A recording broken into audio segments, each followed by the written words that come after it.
அந்த திட்டம் என்னது அப்படின்னா, ஒவ்வொரு மாவட்டத்திலும் பெண்கள் நினைவுல வச்சுக்க வேண்டியது என்ன தெரியுமா? இப்போ தமிழ்நாட்டுல ஒரு ஆசை வந்திருக்குமா எல்லாருக்கும். என்ன ஆசைன்னா, கிளம்புவாங்க, அரியணையில போய் உறுதிமொழி எடுத்துடணும்னு நினைக்கிறாங்க. ஆனால் நம்முடைய தலைவர்கள், பேரறிஞர் அண்ணா, தந்தை பெரியார், நம்முடைய முத்தமிழறிஞர் கலைஞர், நம்முடைய மாண்புமிகு முதல்வர் எல்லாரும் போராட்டங்களில் தமிழ்நாட்டில் உருவாக்கி கொடுத்திருக்கிறார்கள் என்பதை யாருமே மறுத்துவிட முடியாது. அப்படிப்பட்ட நிலையில் நம்முடைய முதல்வர் அவர்கள் மிகச் சிறந்து விட முடியாது என்கின்ற நிலையில் இந்த instant coffee, instant noodle, instant Maggi என்பதை மொழி ஏற்று சொல்ல வேண்டும். அதை தவிர மூணு விஷயத்தை மட்டும் சொல்றேன். கடந்த அதிமுக ஆட்சி திரும்ப திரும்ப சொல்றாங்கல்ல, நாங்க 10 வருஷம் மண், மொழி, மானம் மூன்றையும் காப்பாற்ற வேண்டும் அப்படின்னு. அந்த விஷயத்தில் இருந்து நம்முடைய இந்த கருத்தியலை பாருங்க. நம்முடைய தமிழ்நாட்டில் துப்பாக்கி சூடு நடந்த போது அதை நான் டிவியில பார்த்து தெரிஞ்சுக்கிட்டேன் என்று சொன்ன ஒரு இருந்தார். அதை தவிர திராவிடம்னா என்னையா அப்படின்னு கேட்ட எனக்கு தெரியாது, அது தெரிஞ்சவங்கள்ட்ட போய் கேட்டுக்கோங்கன்னா இருக்கிறாய் அப்படிங்கறது ஒரு கேள்வி இருக்கா இல்லையா? அதை தவிர டங்ஸ்டன் சுரங்கம் அப்படின்னு ஒண்ணு மதுரையில தோண்ட ஆரம்பிச்சார். அப்போது அதை தோண்ட விட மாட்டோம் என்று தனி. அப்படியானால் நம்முடைய மண்ணை காப்பாற்றி இருக்கிறார் நம்முடைய முதல்வர். என்ன தெரியுமா நடந்தது? அந்த ஆட்சி செய்கின்ற அந்த நிதிஷ்குமார் ஆட்சியில ₹1 லேண்ட் கொடுத்திருக்காங்கப்பா. ரூபாய்க்கு 33 கிராமங்களை 33 வருஷத்துக்கு ₹1 தேர்வை எழுதி தமிழ் கட்டாயம்ங்கிற அந்த சட்டத்தையே நீக்கியாச்சு. யார் வேண்டுமானாலும் தேர்வை எழுதி தமிழ்நாட்டில் வேலையில் சேரலாம் என்று அதிமுக ஆட்சி காலத்தில் கொண்டு வரப்பட்டது. இந்த சட்டத்தை மாற்றி நம்முடைய முதல்வர் அவர்கள் அதற்கு பின்புதான் வடநாட்டவர்கள் தமிழ்நாட்டில் பதவி ஏற்கின்ற அந்த நிலை நிறுத்தப்பட்டது என்றால், நம்முடைய முதல்வர் மொழியை காப்பாற்றியதன் மூலமாக தமிழர்களின் மானத்தையும் காப்பாற்றியவராக இருக்கிறார் என்பதை புரிந்து கொள்ளுங்கள். அவர்கள் மட்டும்தான் என்பதை நாம் உறுதிமொழி எடுக்க வேண்டிய ஒரு நாள் தான் இந்த நாள் என்று மாவட்ட கழகத்தின் செயலாளர் மாண்புமிகு அமைச்சர் அவர்கள் மக்கள் ஆண்டாள் பிரியதர்ஷினி அவர்களுக்கு சார்பில் தூத்துக்குடி சட்டமன்ற குமார், பாகம் 164 ராஜா, பாகம் 56 உதயஸ்ரீ, பாகம் 102 ஜெயலானி, பாகம் 118 தங்கராஜ், பாகம் 284 சக்தி.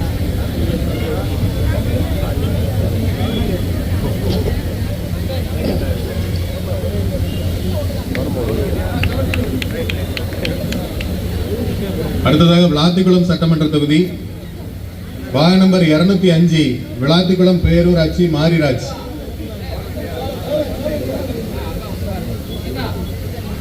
விளாத்திக்குளம் மத்திய ஒன்றியம் Justin Prabhakaran, ward number 58 Kovilpatti கிழக்கு ஒன்றியம் செந்தூர் பாண்டி, வார்டு நம்பர் 33 கோவில்பட்டி.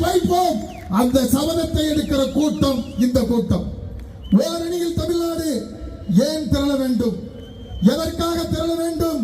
வேறு ஒன்றுமல்ல, தமிழகத்தை வஞ்சிக்கிற, தமிழர்களை வஞ்சிக்கிற, தமிழ் மொழியை வஞ்சித்துக் கொண்டிருக்கிற மத்தியில் இருக்கிற பாசிச மோடி அரசை கண்டித்து, ஏன் டெல்லியில் இருந்து கொண்டு தமிழகத்தை ஆண்டு விடலாம் என்று பகல் கனவு கண்டு கொண்டிருக்கிற மோடி அமித்ஷாவின் கனவை கலைப்பதற்கு தமிழ்நாடு ஓரணியில் திரள வேண்டும்.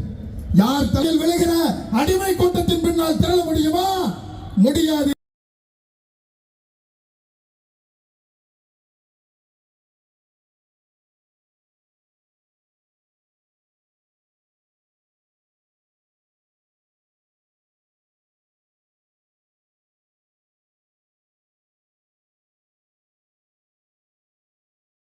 ஒரு கோடிக்கு மேற்பட்ட ஓரணியில் தமிழ்நாடு குடும்பங்களின் 5 தீர்மானங்கள். நான் தமிழ்நாட்டின் நாடாளுமன்ற உறுப்பினர்களின்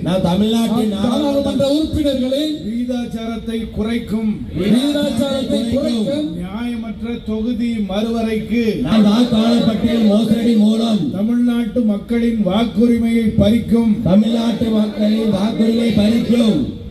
திருத்தத்திற்கு எதிராக போராடுவேன். திருத்தத்திற்கு எதிராக போராடுவேன். நான் முடக்கும் எந்த ஒரு திட்டத்தையும் எதிர்த்து நிற்பேன். எதிர்த்து நிற்பதற்கு உரிய கல்வி நிதிக்காக போராடுவேன். கல்வி நிதிக்காக போராடுவேன். நான் தமிழ் மொழி எந்த ஒரு பாகுபாட்டையும் எதிர்த்து போராடுவேன். நான் பெண்கள் விவசாயிகள் மீனவர்கள் அதான் நிதி கொடுக்கறது கிடையாது. இந்த நெருக்கடியில் செய்து கொண்டாலும் சிறப்பாக ஏன் என்று பழச சொல்ல வேண்டும் கேட்டால் 4 ஆண்டு காலம் முடிவு பெற்றது நம்ம கழக ஆட்சி அமைக்க ஆரம்பிக்க கொரோனா காலத்தில் இருந்து பல்வேறு கட்டங்களை தாண்டி தொழில்துறையை திருப்பி ஊக்குவிச்சு பெட்டி கடையை முதற்கொண்டு மூடியாச்சு. முதல்ல புதியதாக தான் ஒரு நாடு உருவான மாதிரி நம்ம வந்திருக்கோம். உலகம் முழுவதும் இருந்தாலும் தமிழ்நாட்டில் அதே நிலைமை தான். இன்றைக்கி சீர் செஞ்சு அனைத்து பகுதியிலும் சிறப்பாக செயல்பட்டாச்சு. குறிப்பாக படித்த இளைஞர்கள் பார்த்தீங்கன்னா 88% இளைஞர்களில் அது மாணவர்களாக இருக்கட்டும் அனைவருமே தமிழ்நாட்டில் 88% மேலே வந்தாச்சு. அவங்களுக்கு என்ன வேணும்? வேலை வாய்ப்பு வேணும். வேலை வாய்ப்பு தூத்துக்குடியில் போய் மெட்ராஸில் 15,000 ரூபாய்க்கு வேலைக்கு அனுப்புனா அந்த பஸ் செலவுலேயே போயிடும். இப்போ ட்ரெயின் டிக்கெட்டு 250 ரூபாயில் போயிட்டு வர டிக்கெட் பார்த்தீங்கன்னா 3,000 ரூபா 4,000 ரூபா தக்கல் என்ற பேர்வையில் பல்வேறு வழிகளை மத்திய அரசு கொள்ளடிச்சுக்கிட்டு இருக்கு. அந்தந்த பகுதியில் தொழிற்சாலை உருவாக்கணும் நம்ம முதலமைச்சரோட நோக்கம். அதுக்கு தான் தூத்துக்குடியில் என்ன வேணும், ராமநாதபுரம், மதுரை பல்வேறு கட்டங்களாக எடுத்து நம்ம பகுதியில் நம்ம தமிழ்நாடு முழுவதும் சொன்னால் நம்ம பகுதியில் பார்த்தீங்கன்னா கார் தொழிற்சாலை இருக்கட்டும், கைத்தொழில் இருக்கட்டும், நிறைய தொழிற்சாலை இளைஞர்களுக்கு ஒரு வாழ்வாதாரம்.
நம்முடைய கழக தலைவர் அவர்கள் எவ்வளவு நெருக்கடி வந்தாலும் சரி, நான் திராவிட மாடல் ஆட்சி நடத்துகிறேன் என்று நடத்துகிறார். திராவிடன் என்ற வார்த்தையை கண்டாலே நிறைய பேர் பிடிக்கிறது இல்லை. நான் ஒரு திராவிடன் என்று சபையிலே துணிச்சலாக I belong to Dravidian stock என்று கூறுகிறார் நம்முடைய முதலமைச்சர் அவர்கள். ஆகவே அதெல்லாம் பார்த்து பொறுமை இழந்து ஆகா இவர்கள் திராவிடம் என்பதை முன்னிறுத்துகிறார்கள். கீழடி அகழ்வாராய்ச்சியிலே 3000 ஆண்டுகளுக்கு முன்பு தமிழ் சமுதாய வீடுகள் கட்டி நகர வாழ்வு வாழ்ந்துள்ளான். இந்த மாதிரி அமைப்பு இருக்கிறது, வீட்டு அமைப்பு, இப்படி எல்லாம் நம்ம ஆய்வு பண்ணி அறிக்கை அனுப்புறோம். அதை அங்கீகரிக்கவே இல்லை மோடி அரசு, அப்படியே போட்டிருக்கு. ஏன்னா அதை அங்கீகரிச்சா முதலில் ஒரு நாகரிகமுடைய பண்பாடுடைய கலாச்சாரம் நாகரிகம் என்பது கீழடியில் தான் உருவானது. அது தமிழ் நாகரிகம், நம்முடைய தமிழ் சமுதாயம் என்பது உலகுக்கு தெரிஞ்சிடும். அதனால மோடி அரசு அங்கீகரிக்கவே இல்லை, அப்படி கிடப்பில் போட்டிருக்கு. திருப்பி அனுப்புனாங்க. இங்கே திருப்பிங்க அவங்க கேட்ட விவரங்கள்லாம் நம்முடைய அதிகாரிகள் அனுப்பியாச்சு. ஆனால் அங்கே அங்கீகரிக்கப்படவில்லை, அந்த பேப்பர் அப்படியே கிடக்கு. அதுபோல் நமக்கு நிதி ஒதுக்கீடு ரொம்ப கம்மி, தமிழ் மொழிக்கு கம்மி தான், தமிழ்நாட்டு வளர்ச்சிக்கும் கம்மி தான், எதுவுமே அங்கீகரிக்கப்படவில்லை. நீட் தேர்வு என்று அதிக மருத்துவக் கல்லூரி உள்ளது தமிழ்நாடு தான். இன்னைக்கு 250 பேருக்கு ஒரு டாக்டர் தமிழ்நாட்டில் இருக்கிறாங்க. ஆனால் மற்ற இடத்துல 1000 பேருக்கு ஒரு டாக்டர் கூட கிடையாது. பார்த்தான் வைடா நீட் தேர்வை, எல்லாரும் எல்லா இடம் படிக்கட்டும், எல்லா மக்களும் தமிழ்நாட்டில் போய் படிங்க. அந்த மக்களுடைய நம்முடைய கல்வியை முடக்கக்கூடிய அளவில், குறிப்பாக கிராமப்புற மக்களுடைய அந்த கல்வி வாய்ப்பை மறுக்கக்கூடிய நிலைமையில் நீட்டு தேர்வு. எவ்வளவோ போராடி பார்த்தாச்சு, அசையவே இல்லை. ஜிஎஸ்டி எடுத்துக்கோங்க, நம்ம எல்லாம் ஜிஎஸ்டி குறைக்கணும் சொல்லிட்டே இருக்கோம். நம்முடைய முதலமைச்சர்லேருந்து எல்லாரும் சொன்னோம். அப்போ அந்த நிர்மலா சீதாராமன் அம்மையார் என்ன சொன்னாங்க? அது ஜிஎஸ்டி கவுன்சில் முடிவு பண்ணுறது, அதில் எல்லா தமிழ்நாடு உள்ளிட்ட மாநிலங்களுடைய அமைச்சர்கள் அதில் உறுப்பினர், எங்களுக்கு சம்மந்தம் கிடையாது ஒன்றிய அரசுக்குன்னு சொன்னாங்க. இன்னைக்கு என்ன நீங்க பேத்திக்கிறீங்க? 10 நாளா டெய்லி திரையில வந்து ஜிஎஸ்டியை குறைச்சிட்டோம் தீபாவளி பரிசுன்றாங்க. எனக்கு ஒரு பயம் கூட இருக்கு, கிள்ளி கொடுப்பாங்கன்னு நினைக்கிறேன். 5 பைசா 10 பைசா குறைக்குமோ என்னவோ தெரியலையே. இவ்வளவு பில்டப் கொடுக்க நல்லது, மக்கள் பலம் தரட்டும். ஆனா இவ்வளவு நாள் 8 வருஷமா நீங்க வரின்ற முறையில் எங்க மக்களை சொன்னது நீங்க தானே. 8 வருஷமா ஜிஎஸ்டி போட்டு, ஜிஎஸ்டி யாருக்கு போகுது? மக்களுடைய விலை பொருள்ல நம்ம வாங்குற சோப்பு, சீப்பு, கண்ணாடி எல்லாத்துலேயும் ஜிஎஸ்டி போட்டிங்க. சரி, இன்னைக்காவது மனம் வருகின்ற தேர்தல் 4 மாநிலத்தில் வருது, 5 மாநிலத்தில் வருதுன்னதும் இன்னைக்கு மோடி ஆட்சி என்ன பண்ணுது? ஜிஎஸ்டியை குறைக்குது. சரி, ஜிஎஸ்டி குறைக்கிறீங்களா, ஏன் சுங்க வரி போடுறீங்க? டோல்கேட்ல ஏன் கட்டணத்தை வைத்துனீங்க? டோல்கேட் கட்டணம் வைத்துனா என்ன ஆகும்? லாரி வாடகை கூடும். லாரி வாடகை கூடனா என்ன ஆகும்? நம்ம பொருளை தானே விலை வைப்பான். அதே பால்லையும் டீலையும் அரிசியில தான் விளைய வைப்பான். அப்போ இங்கே ஒன்று குறைச்சிட்டு அங்கே ஒன்று கூட்டுறீங்க. தங்க விலை என்ன விலைக்கு போதும் பாருங்க. அதை குறைக்கிறதுக்கு ஒன்றிய அரசு எந்த நடவடிக்கை எடுக்கலை. ஆகவே இவ்வாறு நம்முடைய அவருடைய திட்டங்களும் சட்டங்களும் பெரிய கோடீஸ்வரர்களுக்கும் பண முதலீடுக்குமான திட்டம் தான் ஒன்றிய அரசினுடைய திட்டம். இப்போ தேர்தல் வருதுன்னதும் கொஞ்சம் நாடகம் ஆடுறாங்க. என்னவோ நம்ம பார்த்த மாதிரி நம்ம தமிழ்நாட்டுக்கு நான் துணை ஜனாதிபதி கொடுத்துருக்கேன், எங்களுக்கு தமிழ் ரொம்ப பிடிக்கும், நாங்கள் ரொம்ப தமிழ் பிடிச்சி நாங்கள் தமிழ் கற்றுக்கிட்டு இருக்கோம், என்னெல்லாமோ சொல்கிறாங்க. திருக்குறள் சொல்கிறது கேட்டால் நம்ம தற்கொலை பண்ணிடுவோம் அவங்க சொல்கிறத கேட்டால். சரி, என்ன நாள் பண்ணிட்டு போங்க, எத்தனை நாள் வாங்க, நீங்கள் என்ன படையெடுங்க. ஆனால் நிச்சயமாக இந்த மண் தந்தை பெரியாரால் பண்படுத்தப்பட்ட மண், பேரறிஞர் அண்ணாவால் முத்தமிழறிஞர் கலைஞரால் சீரமைக்கப்பட்ட மண். நிச்சயமாக நாங்கள் தமிழராக ஒன்றிணைவோம். அதுதான் ஓரணியில் தமிழ்நாடு என்பதை நான் இங்கு கூறிக்கொள்ள விரும்புகிறேன். அதே போல பெரிய பெரிய மிட்டா மிராஸ்தாரர்களுக்கெல்லாம் கடனை ரத்து பண்ணியிருக்காங்க இதே பாஜக அரசு. ஆனால் நமக்கு கல்வி கடனை ரத்து பண்ணலை. கல்வி கடனுக்கு என்ன செஞ்சாங்க தெரியுமா? அதுக்கு ஒரு ஏஜென்ட் ஃபிக்ஸ் பண்ணி நீ போய் வற்புறுத்தி கல்வி கடனை நீ கலெக்ட் பண்ணணும்னு சொல்லி டெண்டர் விட்டது தான் அந்த மோடி ஆட்சி. ஆனால் அவங்க நீங்கள் வாக்குறுதி நிறைவேற்றீங்களான்னு கேட்கீங்க. கல்வி கடனை மிட்டா மிராசுக்காரங்களாம் லட்சம் கோடி ரூபா தள்ளுபடி பண்ணுறீங்க. இந்த கல்வி கடனை தள்ளுபடி பண்ண வேண்டியதானே? எல்லாம் ஏழை எளிய மக்கள், ஆனால் பண்ணவே இல்லை. ஆனால் நீ போய் கடனை கலெக்ட் பண்ணுன்னு சொல்லிட்டு ஒருத்தனுக்கு டெண்டர் கொடுத்து வச்சிருக்குது இந்த மோடி ஆட்சி.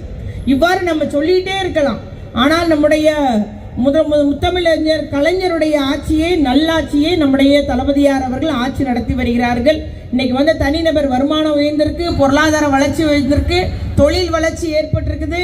நம்முடைய அதாவது பெண்கள் அதிகம் உழைக்கும் மாநிலம் நம்ம தான், ஏற்றுமதியில் நம்ம தான் அதிகம், மோட்டார் வாகன உற்பத்தியில் நம்ம தான் அதிகம், இந்த உற்பத்தி இருக்குல்ல சோலார் மின்சார உற்பத்தியில் நம்ம தான் அதிகம் இருக்கிறோம்.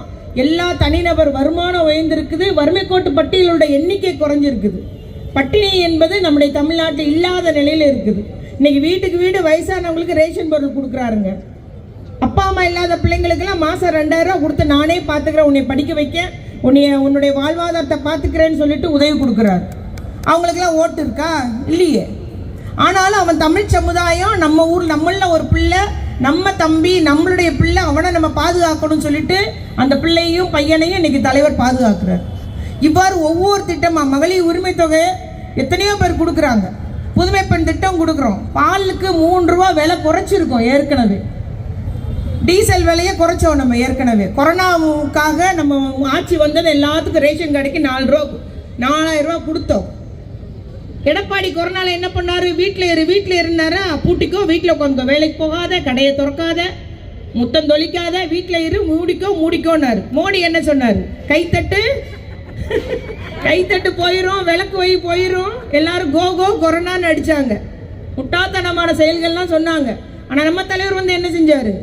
கடையை திறங்க, ஃபேக்டரியை திறங்க, விவசாயம் நடக்கட்டும், உப்பளம் திறங்க, எல்லாம் நடக்கட்டும், எல்லாம் திறந்து போங்க, நான் 4000 ரூபா கொடுக்குறேன்னு சொல்லிட்டு வேகமாக நம்முடைய தமிழ்நாடு இயங்க ஆரம்பிச்சது, மக்களுடைய பணப்புழக்கம் வந்தது, பொருளாதார வளர்ச்சி வந்தது.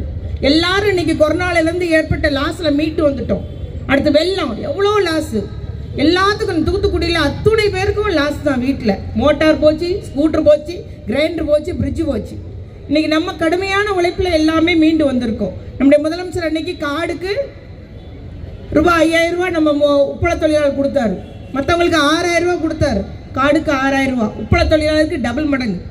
ஆகவே எல்லாம் கொடுத்து நம்மள மீண்டு வந்த இந்த அளவுக்கு நம்முடைய ஆட்சி நல்லாட்சி புரிந்து வருகிறார். தமிழ்நாடு வளர்ச்சி அடைந்திருக்குது. அதனால அவங்க என்ன செய்யன்னு தெரியாம நம்முடைய பாஜக அரசு இல்லாத பொருளான்னு சொல்லிட்டு இருக்குது. ஆனால் நிச்சயமா குட்டையை குழப்பி மீனை பிடிக்கலாம். ஜாதியின் பேராலும் மதத்தின் பேராலும் சண்டையை மூட்டி நம்ம பிளவு உண்டாக்கணும். நமக்கு திராவிட முன்னேற்ற கழக கூட்டணியுடைய வாக்கு வங்கியை கலைக்கணுன்றதுக்காக திட்டமிடுறாங்க. அது ஒரு நாள் நடக்காது என்பதை நான் உறுதியோடு இங்கு கூறிக்கொள்ள விரும்புகிறேன். அதுபோல எடப்பாடி பழனிசாமி உள்துறை மந்திரி, ஆமையா உள்துறை மந்திரி பார்க்க போறேன்னு சொல்லிட்டு போயிட வேண்டியதானே. அமித்ஷா அவர்களே மூஞ்ச மூடிக்கிட்டு போறாரு. ஏன்? அது ஒன்றும் அவமானம் இல்லையே. அமித்ஷாவை சந்திக்கிறது என்ன அவமானமா? அன்னைக்கு 3 கார் போனார் தாண்டி. இன்னைக்கும் பத்தி நம்ம முகத்துல கர்ச்சி போட்டு நான் மூஞ்சி தான் தொடிச்சேன்றாரு. எதனால அப்படி போறாருன்னு தெரியல. ஏன்னா அவர் அதிமுகவை அடகு வச்சுட்டார். சொல்லிட்டார்ல, இன்னைக்கு 2014 என்னைய முதலமைச்சர் ஆக்கினது பாஜக தான் சொல்லிட்டார். ஆகவே ஏற்கனவே நீங்க அடகு வச்சுதான் உதய மின் திட்டம், எல்லாருக்கும் எல்லாம் ரேஷன் பொருள், அனைவருக்கும் எல்லாம் ரேஷன் கொடுக்கணும், ஒரே நாடு ஒரே ரேஷன், எல்லா திட்டத்துக்கும் கையெழுத்து போட்டது இந்த எடப்பாடி. அதனாலதான் இன்னைக்கு எல்லா பிரச்சனையும் நம்ம சந்திச்சுட்டு இருக்கிறோம். அதே போல இன்னைக்கும் அவரு அடவு வச்சுட்டாரு. ஆகவே நம்ம இந்த முறை இந்த 2026 சட்டமன்ற தேர்தல் மிக முக்கியமான தேர்தல். நம்ம தமிழ்நாட்டை காப்பாற்றிட வேண்டும். திராவிட அந்த கொள்கை எல்லாருக்கும் எல்லாம் கிடைக்கணும், எல்லா பகுதியும் முன்னேறணும், எல்லா மக்களும் நம்ம சமம் அப்படின்ற அந்த கொள்கையை நாம் காப்பாற்றியாக வேண்டும். நம்முடைய மக்களை காப்பாற்றியாக வேண்டுமானால் நம்முடைய இனப்பகவர், நம்ம தமிழினத்துக்கு யார் எதிரானவர்கள் என்பதை நாம் கண்டறிந்து கொள்ள வேண்டும். அதுபோல நம்முடைய அதுக்கு சதி செய்கிற சதிகாரங்களை நாம் கண்டறிந்து மக்களிடம் அடையாளம் காட்டி வீடு வீடாக வாக்குகள் சேகரித்து நம்முடைய முதலமைச்சர் தளபதியாரை மீண்டும் அரியணையில் ஏற வைப்போம். குறிப்பாக தூத்துக்குடி, விளாத்திக்குளம் அண்ட் கோவில்பட்டி 3 தொகுதி நாம் வெற்றி பெற்று முதலமைச்சர் காலடியில் நாம் சமர்ப்பிப்போம். அதற்கு நாம் அனைவரும் ஒன்றிணைந்து பணிபுரிவோம், ஓரணியில் பணிபுரிவோம். தமிழ்நாட்டை காத்திட நம்முடைய தளபதியாரை ஆட்சி கட்டிலே அமர வைப்போம் என்று கூறி முடிக்கிறேன். நன்றி, வணக்கம். வருகை தந்த அத்துணை பேருக்கும் நன்றி.